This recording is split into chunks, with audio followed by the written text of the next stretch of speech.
Have you ever been in a situation where you're trying to help somebody out of a pit or out of a rut or out of just a muddy situation, out of the weeds, so to speak, and in doing so, you find yourself in the same situation? Maybe for your own mental health, you try to stay away from this person or the situation. You love them, but every time you're around them, you just go into the same spiral that they're in, or they pull you down to a situation or a headspace that you just can't be in.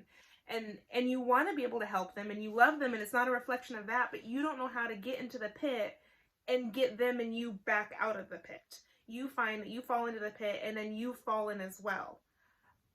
I think Christ modeled what this should look like.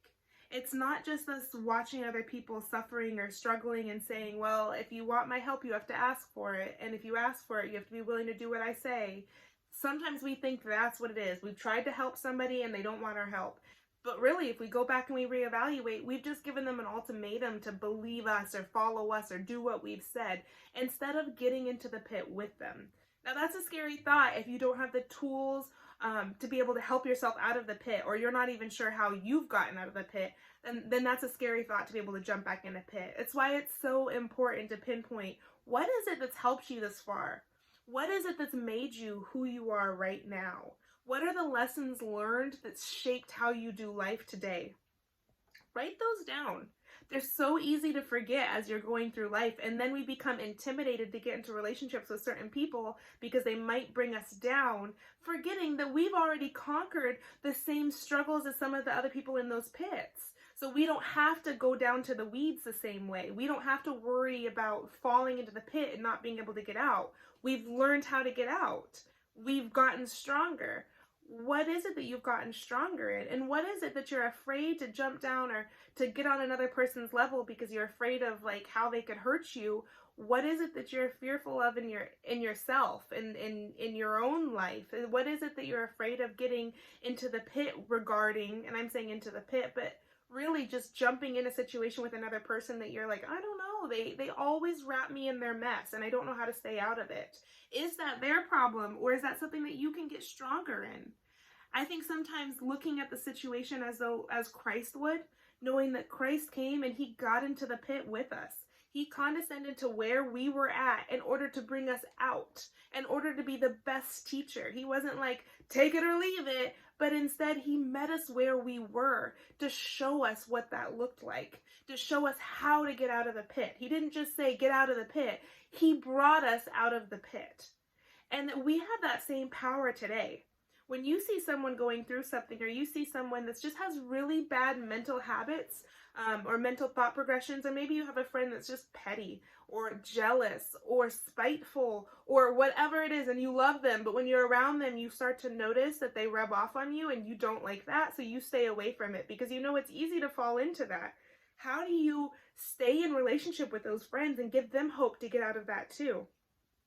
If you're in a relationship right now and you feel like there's some things in it that are, maybe you want to say toxic, some things that you're just afraid of it really affecting you in a bad way, and then now you being the one in a spiral, I would encourage you, take this time to grow stronger. Take this time to look at your weakness and your strength and see where you're going and what you're working towards, so that you're not just looking at the people in the pit and saying, I can't help you, but you're working towards a way of being able to get into the pit with other people and help other people. It's not just, love is not just a thing that happens that we don't have a part in. It's something that we kind of train and prepare for. We look at, what does it look like to love other people in our lives? What does it look like to jump into a pit? Because a lot of the time we'll find, okay, I'm going to stay away from these kind of people because these kind of people are not good for me. But then those kind of people will come up in your family. All of a sudden your husband will start to have trends of those kind of people that you're staying away from, or your kids, or they'll trigger you in a way, or your parents, or your brother or sister, and you'll think, I just never thought this would come from them. I feel so betrayed. They've betrayed my trust.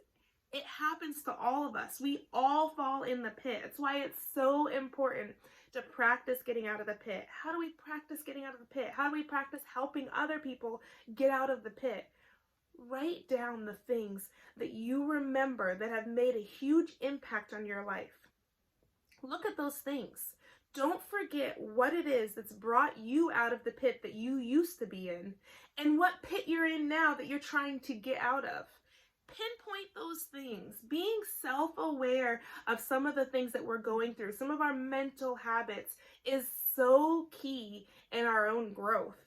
When we look to where we're going, looking to where we've come from, to how we got here, to what we're going to do to get there, those are practical things. Sometimes I hear self-help gets a bad rep sometimes because it's like, where does that fit into the gospel?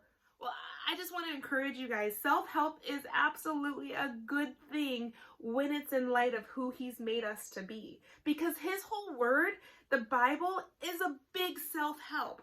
But the self-help isn't just to make the best you that you can be for your benefit. The self-help is so that you can help other people out of the pit.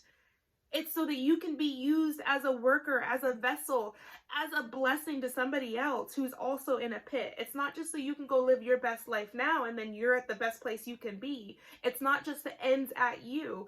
Take a step back, look at it from a bigger perspective. It's from a bigger scale. There's other people out there suffering right now that you could be helping. So how are you helping yourself so that you can pour into other people?